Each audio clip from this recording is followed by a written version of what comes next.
Bienvenidos de nuevo a Galaxia Sonora. Continuamos con Desde cierto punto de vista, la obra que nos invita a revivir una nueva esperanza a través de los ojos de personajes secundarios, aportando nuevas perspectivas y giros sorprendentes a la historia que todos conocemos. Antes de comenzar, los invitamos a suscribirse al canal y a seguirnos en Instagram para que no se pierdan ninguno de estos relatos. Hoy nos adentramos en un nuevo capítulo que revela otra faceta oculta de esta galaxia muy lejana. Primera parte del capítulo. Historia 4. Historias en la arena. Por Griffin McElroy. Si alguien tratara de resumir a la perfección cómo es en verdad la vida en Tatooine, la escasez, la intolerable sequedad del planeta, no hace falta buscar más allá de los reptadores de las arenas que cuadriculan la superficie del planeta con huellas fugaces día tras día. Cada centímetro de un reptador de las arenas está prudentemente diseñado para ajustarse a la agotadora función de la nave, y ellos tienen muchos centímetros. Cada nave es un fiel monumento a la practicidad y lleva a cabo su labor de cada día con extrema precisión. Lo hacen indómitamente, superando los sustanciales peligros ambientales de Tatooine con facilidad. En la cubierta superior de un reptador estacionado en el mar de dunas del oeste, una cinta transportadora a granel inclinada transportaba chatarra de entre las arenas hasta una plataforma de salvamento que se encontraba en el pico de la nave. Debajo de esa cinta había un pequeño espacio de 1 metro de largo y medio metro de alto en la parte más alta de la ala pendiente, con un ancho que sería opresivo para la mayoría, salvo para los Jawas. Era un compartimento involuntario en un vehículo perspicazmente diseñado para maximizar la eficiencia del espacio. En este espacio en forma de cuña, un Jawa de nombre Jot soñaba con naves espaciales. Jot había descubierto el compartimento por accidente mientras trabajaba en el turno de entrada, clasificando el incesante flujo de desechos metálicos que el reptador succionaba con sus poderosas fauces magnéticas. Un disipador térmico particularmente brillante había llamado su atención mientras acomodaba las antiguas aleaciones en pilas de acuerdo con su valor o su utilidad para la tripulación. Pero al agacharse para embolsarse el disipador, Jot vio que éste se deslizaba hacia un lado, entre la cinta transportadora y el casco de la nave, tambaleándose hacia abajo y desapareciendo de su vista. Jot buscó el disipador perdido durante su limitado tiempo de descanso a lo largo de los siguientes 9 días. Esperaba no llamar la atención de sus colegas durante su búsqueda incansable. Al presionar su delgado cuerpo detrás del servomecanismo de los grandes neumáticos, podía abrirse camino boca abajo y luego emplear un panel de aluminio rectangular y endeble de la cinta como palanca, lo cual le proporcionaba una entrada que apenas lograba atravesar, siempre y cuando su barriga ligeramente redonda jamás se pusiera más redonda. Era un torpe acto de contorsión, pero afortunadamente para Jot, él era quizás el único Jawa a bordo del reptador que podía lograrlo. Esto debido a que Jot era muy pequeño, incluso para los estándares de los Jawas. Cuando los Jawas aprenden a caminar, les son entregadas las túnicas aislantes reguladoras de humedad que utilizarán toda su vida. Cuando son pequeños, las túnicas tienen el dobladillo de la manga casi hasta la axila. La tela se dobla por dentro. Conforme los Jawas van creciendo, el dobladillo se va bajando para cubrir mejor su nueva estatura. La mayoría de los Jawas se miden de acuerdo con el número de dobladillos de sus túnicas. Un Jawa promedio tiene 5 o 6 para cuando llega a la edad adulta, dejando estrías reveladoras en el grueso lienzo marrón de esta prenda que los mantiene con vida. A la túnica de Jot le habían hecho solamente 2 dobladillos.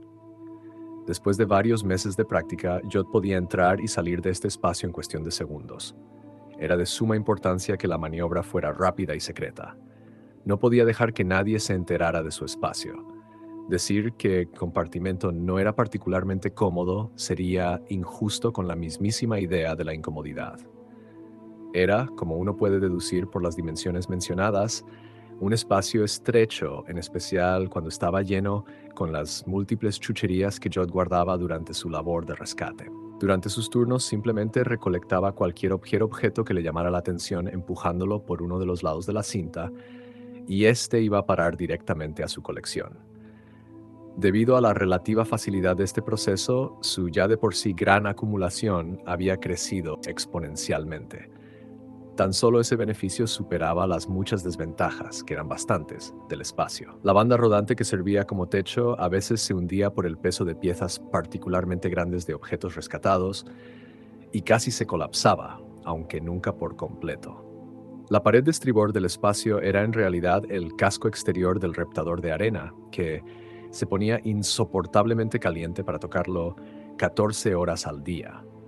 Había suficiente espacio para que Jot se sentara sin recargarse en esta pared, así que el calor abrasador no era un problema, siempre y cuando no tratara distraídamente de estirarse y ponerse cómodo mientras admiraba su colección. Por desgracia para Jot, perder su concentración era uno de sus pasatiempos más comunes. No era raro para los que pasaban por ahí escuchar un aullido ahogado que provenía de la cárcava de la maquinaria, seguido por el olor particularmente desagradable de pelaje de jaua chamuscado que se esparcía por los corredores del reptador. Esas fallas no impedían la satisfacción que sentía Jot por tener esta morada secreta. El silencio, la privacidad y la soledad eran muy escasos en el reptador de las arenas. La nave tenía demasiado personal y estaba repleta de carga, lo cual creaba un ambiente en el que el concepto espacio personal era extraño por completo. Jot nunca supo lo mucho que necesitaba este espacio hasta que lo obtuvo. Ahora la idea de vivir sin él era inimaginable. No le disgustaba su vida en el reptador, es cierto que era preferible a la monotonía de vivir en una fortaleza, pero las horas que pasaba trabajando y rescatando objetos le parecían más largas y más vacías desde que había descubierto el espacio. Cada minuto que pasaba clasificando metal pulido por la arena era un minuto que pasaba lejos de sí mismo, lejos de su casa, lejos del cuentacuentos. Las dunas de Tatooine parecían desérticas para cualquier extranjero que, por cualquier razón, ilícita por lo general, se encontrara de visita en el planeta. Cabe decir que esa apreciación no es del todo injusta. La vida en Tatooine es tan difícil como uno podría esperar que fuera en un planeta en el que la humedad es escasa, al punto de ser merecedora de su propia economía. Pero todos los Jawas, en especial aquellos que andan en reptador, saben la verdad. La superficie de las dunas no tiene vida, es verdad, pero la arena se extiende hacia abajo interminablemente. Sepultadas en la infinita y arenosa extensión, había más naves caídas que en el cielo, más droides de los que 10 fábricas podrían producir en un siglo, más riquezas, más recursos y más historia de la que podría excavarse o registrarse. No había un solo Jawa en Tatooine que no tuviera la firme creencia de que había más arena debajo de ellos que cielo sobre sus cabezas. La arena, como sabían los Jawas, era más fértil de lo que cualquier extranjero podría adivinar, y el viento era su granjero constante. La mayoría de los Jawas podría contar historias de reliquias inimaginables que habían sido exhumadas por una fuerte brisa, claro, siempre y cuando hablara el lenguaje de los comerciantes con fluidez, o incluso hawés, que seguramente no es el caso. Meteoros extraños enterrados en sus propios cráteres acristalados, cruceros antiguos del tamaño de una ciudad pequeña. Incluso ciudades pequeñas reales, civilizaciones enteras que se habían secado y muerto de sed, civilizaciones perdidas en el tiempo. Jot había contado la historia de su descubrimiento en incontables ocasiones. Cada momento de la historia estaba fielmente grabado en su mente. La pequeña protuberancia de hueso que salía de la tierra a unos cuantos metros de la estrecha morada de arcilla de su familia. El intenso dolor que sintió por todo el brazo cuando se cortó la mano con algo bajo la tierra. Como el viento de aquella noche, equiparable solo al frenesí de su curiosidad, había revelado por completo el descubrimiento de Jot a la mañana siguiente. Un dragón Krayt. Uno enorme, el más grande que Jot había visto en su vida, enfatizaba Jot cada vez que contaba la historia. Justo debajo del hogar en el que Jot había crecido, miles de años antes, un dragón Krayt había muerto y había quedado perfectamente preservado en su patio delantero. Casi todos los que habían conocido a Jot alguna vez habían escuchado la historia. La mayoría de los Jawas del reptador la habían escuchado más de una vez, y pocos tenían la paciencia suficiente para escucharla de nuevo. Aunque esta historia había sido muy importante para Jot en algún momento, él también comenzaba a cansarse de ella. Las escenas que alguna vez contaba con exuberancia ahora parecían perder su cualidad extraordinaria con cada narración. Había dependido demasiado de su historia y sabía que le estaba sustrayendo todo su atractivo.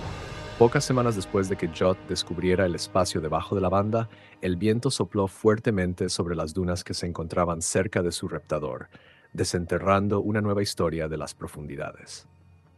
La tripulación del reptador de arena estaba dormida, disfrutando de una de esas muy raras noches sin trabajo mientras la nave avanzaba por una gran tormenta de viento que amenazaba con inundar los motores con arenilla. A la mañana siguiente, un carguero inactivo desde hacía tiempo había sido desenterrado por completo en una duna cercana. Había quedado tan expuesto que los primeros jaguas en verlo habrían podido jurar que se había estrellado mientras la tripulación comía su desayuno. Era el hallazgo más grande que el reptador hubiera hecho en meses, y todos los jaguas a bordo estaban encantados de registrarlo de arriba abajo. Al cabo de una hora, el carguero había sido completamente vaciado. Las pequeñas manos arrancaban, cortaban y fisgoneaban cada panel, cada cable, cada milímetro de circuitería dentro de la nave. La especie del piloto de la nave, que había muerto desde hacía tiempo, era inidentificable. Pero su profesión quedaba evidenciada por los objetos menos agradables rescatados de la cabina. Un rifle blaster modificado, detonadores térmicos, una armadura mandaloriana antigua y un datapad que aún funcionaba y contenía varias órdenes judiciales expiradas de criminales buscados a través de la galaxia. Este piloto había sido un cazarrecompensas y, a juzgar por la calidad de su equipo, uno muy exitoso. Jot fue coaccionado por los otros para que explorara el perímetro del área de excavación mientras el resto de la tripulación sustraía todos los objetos de valor de la nave, la mayoría de los cuales terminarían ocultos en los espaciosos bolsillos de sus túnicas. No era la primera vez que su clan obligaba a Jot a llevar a cabo una labor que no quería hacer. Su tamaño era terriblemente conveniente para los bravucones. Durante su exploración de mala gana, Jot se percató de una figura parcialmente enterrada del lado opuesto de la duna, en donde su equipo había encontrado el carguero estrellado. Enterrado hasta su parte central había un droide astromecánico, una cubeta anticuada voluminosa de color oscuro que ni por asomo estaba tan bien preservada como las otras pertenencias del cazador de recompensas. Un gran y oxidado hoyo en su casco central exhibía signos reveladores de corrosión de células de fusión, lo cual significaba que todos los componentes en su chasis central habían quedado inservibles y sin posibilidad de reparación. Sin embargo, el domo del droide era fascinante. Jot había visto varios droides astromecánicos que habían ido a dar hasta la línea de rescate para ser reparados, limpiados y vendidos. Claramente, esta unidad había sido personalizada. Su holoproyector estaba instalado en una unidad de procesamiento secundaria, completado con su propia y discreta unidad de datos y una fuente de poder interna. Todo este hardware personalizado se alojaba únicamente en un dispositivo desmontable, que, según Jot, volvía al procesador completamente redundante. Por alguna razón, el cazador de recompensas muerto hacía mucho tiempo le había dado a su droide un segundo cerebro. Con cuidado, Jot pasó su controlador por la costura superficial debajo de la cabeza en forma de domo del droide, lo que le otorgó acceso a su peculiar construcción, la cual, para alegría de Jot, podía deslizarse fácilmente fuera de su cuenca. Jot guardó la unidad del holoproyector completa entre los pliegues de su túnica. Le pareció justo que él también pudiera llevar un premio a casa. Se apresuró a volver al reptador, a la privacidad de su compartimento en forma de cuña, agradecido de que sus compañeros estuvieran demasiado ocupados con el carguero para percatarse de su torpe intento de contrabando. Había hecho un espacio para el dispositivo en el centro del compartimento, dándole más espacio entre la chatarra del que tenía él mismo. Los jaguas no son particularmente famosos por su sentido de la estética, y Jot no era la excepción, pero apreciaba cómo encajaba la unidad del holoproyector en su diminuto espacio. Consideraba este lugar como propio, y había guardado el secreto a toda costa desde que lo descubrió. Ahora, el espacio le pertenecía al proyector. Parecían estar hechos el uno para el otro, piezas que encajaban por diseño.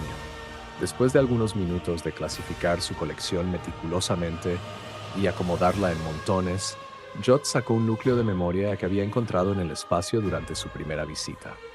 Se llevó el núcleo a la boca y presionó su lengua suavemente contra los contactos metálicos y sintió una fuerte y agria sacudida que le recorrió el cuerpo. Bien, la batería interna del núcleo seguía funcionando, lo cual significaba que la información que contenía probablemente seguía intacta. Insertó nerviosamente el núcleo de memoria en la unidad del holoproyector y el dispositivo cobró vida de inmediato. Debajo de la interfaz visible del dispositivo, aunque, claro, Judd no habría sido capaz de descifrar el proceso, incluso si pudiera verlo, una serie de subrutinas complejas examinaron, contraprogramaron y descifraron simultáneamente el contenido del núcleo de memoria, mostrando este contenido segundos después a través del lente del holoproyector. Judd no estaba al tanto de eso, pero el software de descifrado era tan sofisticado como ilegal, excepcional y absurdamente ilegal. Por un instante, el espacio se vio inundado por una luz gris sin forma. Esto tomó a Judd por sorpresa y lo cegó momentáneamente, lo cual lo hizo retroceder tambaleante y asustado hacia la pared de estribor en extremo caliente. En cuestión de segundos, la luz se redujo a unos pocos centímetros frente al proyector y tomó forma con una claridad excepcional. La visión de Judd se despejó, vio estrellas y no porque acabara de ser deslumbrado. Vio la suave curvatura de Tatooine cerca de la parte inferior del proyector. Su superficie estaba alineada con líneas infladas en tonos tenues de naranja, ámbar y tostado, puntuado por un enorme cráter rojo. Vio la proa de una nave espacial que se asomaba en la proyección. La parte trasera de la cabeza del piloto apenas resultaba visible en el puente. La nave avanzaba lentamente en sentido contrario a las manecillas del reloj, pero el piloto la alineó de nuevo. Luego otro movimiento, otra corrección y así. La nave se estaba estrellando, pero no se había estrellado aún, lo cual significaba que, al menos durante los siguientes minutos, Judd podía seguir presenciando el descenso. El droide personalizado le había dado a Judd una visión de primera mano del vuelo final y condenado de una nave a través de las estrellas. Y con esto llegamos al final de este capítulo de Desde cierto punto de vista. Un recordatorio de que cada personaje, por pequeño que parezca, tiene una historia valiosa que contar dentro de la saga. Déjame en los comentarios qué te pareció este relato, suscríbete si aún no lo has hecho y síguenos en Instagram para seguir compartiendo esta pasión por Star Wars. Nos vemos en el próximo episodio y que la fuerza los acompañe.